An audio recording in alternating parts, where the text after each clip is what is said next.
The idea of creating a motorcycle covered with real tattoos came to me about 10 years ago. I'm tattooed myself, and I think people have tattoos in order to express their character, just as they paint their motorcycles in a way fitting to who they are and what they like. Some people like skulls, others like flames, and they show that through their bikes. It's been known for a long time that leather can be tattooed, so one day I thought, why not? Let's cover the whole bike in leather and ink it.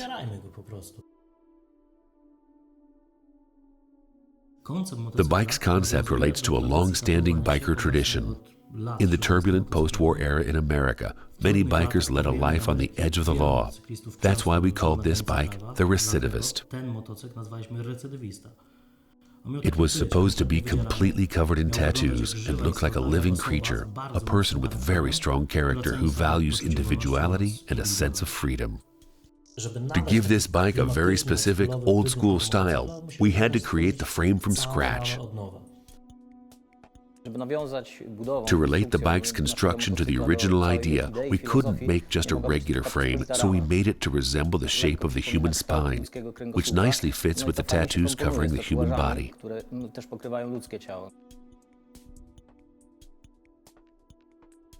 All these things then had to be fit into the design of the fuel tank.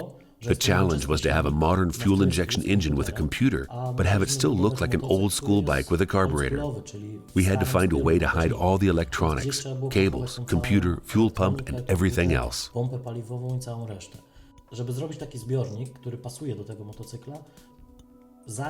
In order to create the tricky fuel tank, we started by forming it out of styrofoam. This was a much better option than first building it in metal, as metal is much more difficult to work with.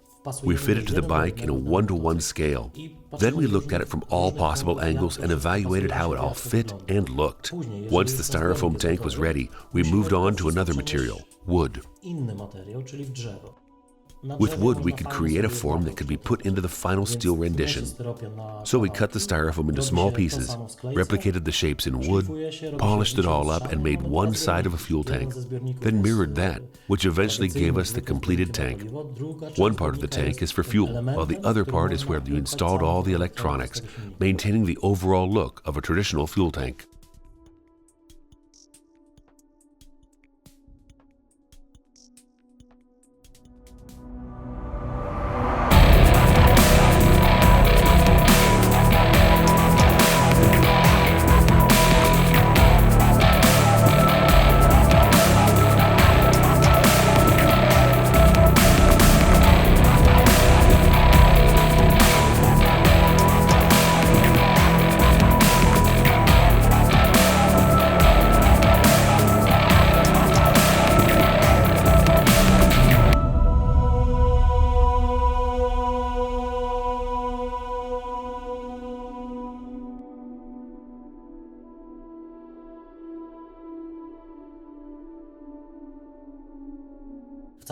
In the next stage, we covered the whole bike in elements related to the criminal underworld. We started with the gear shift, which is an infamous suicide shifter made from a crowbar. The clutch and brake levers are formed in the shape of butterfly knives. The brake pump lever is in the shape of a symbol used in legal code. The front brake calipers look like handcuffs. We drew them in a 1-to-1 scale. Then we designed it on a computer and put it into a CNC milling machine, which milled the calipers out of aluminum. w metalu lub w aluminium. The ready part looked like brand new, but we treated it with a burner and basically destroyed it so that it would look old. This was done on purpose because the bike is supposed to look like it already has a rap sheet.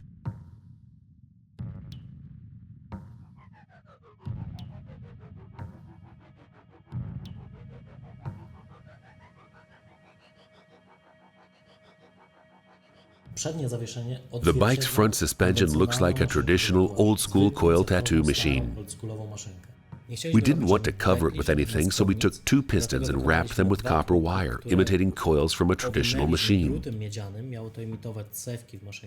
Inside there are pistons, springs, even hardness regulation, but we had to fit it in a way so that its looks would resemble that of a traditional coil tattoo machine, while being a fully operational trapezoidal bike frame.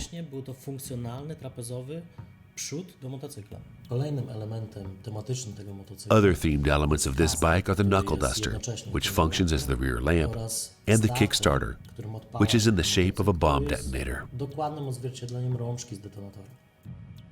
The icing on the cake is the exhaust pipe, which not only looks exactly like a Cheyenne brand tattoo machine, but also works the same way.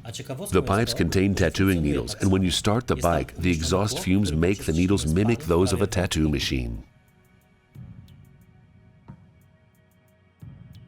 When we started covering the bike with leather, I realized just how large an area I'd have to tattoo.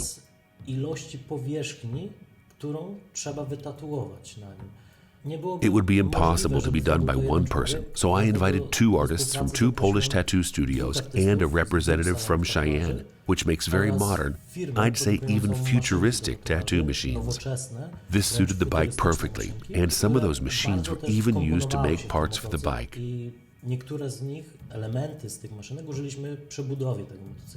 When we heard about the idea of building a motorcycle that should combine the two worlds of tattooing and biking, we were directly interested in this project. And the fact that the bike will get tattoos on its leather skin made it perfect for us. When I saw the bike for the first time at GOC in Poland, I was speechless for a couple of minutes, and we started with the first conversations about the bike, the to-dos, the further process very quickly, but I tried to sneak away in every free minute to get back to the bike and just look on it. It wasn't finished at that time, but there were already a lot of small details on it, and from that point we were sure that it will be a great project, great bike and a great piece of art. We are very proud to be part of the Cheyenne Bike project, and we want to thank Game Over Cycles for giving us the chance to get involved.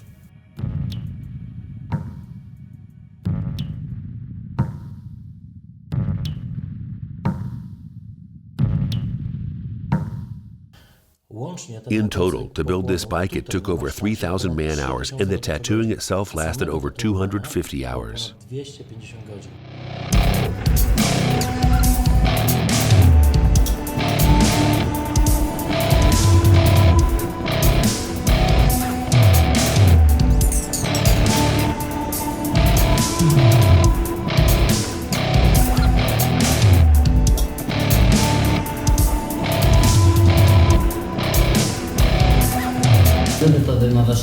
I like new challenges. I like to face things which at the start seem impossible or very difficult to do. And this project was that kind of challenge. Working on this bike was a cool experience and a learning process. Both of us complement each other on doing it together. We tried various techniques on how to apply ink on such a raw and hard material as leather. It's not the same as with human skin. The tattooing of this bike is as important as tattooing a client's skin, because in each case, you only do it once. The whole bike is covered in over 4 square meters of tattooed leather. All the tattoos are coherent and relate to the criminal theme. There's only one tattoo which doesn't really suit the bike. It's a card with a piece of H.R. Geiger's art placed on the fuel tank. It was very important to me to have it on the bike because Geiger is an artist who inspires me when I build my bikes. That means a lot to me.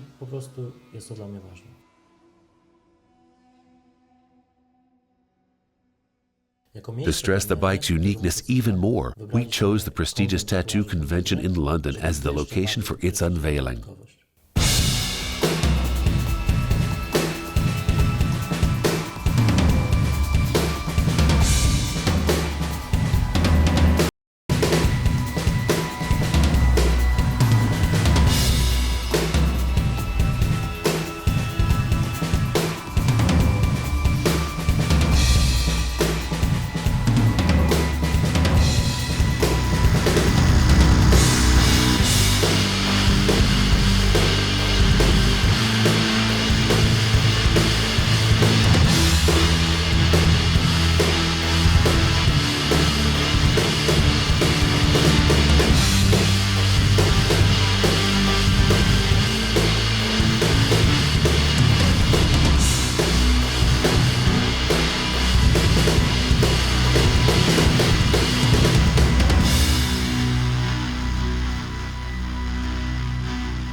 The last and the biggest tattoo shows Themis sitting on an electric chair.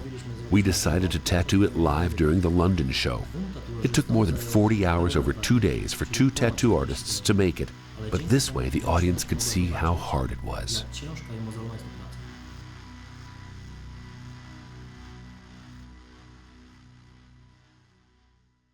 I'll tell a few words about the bike, but I think it would be the best to do it when you actually see it, so I'm not going to ask Sasha and the guys to uncover it.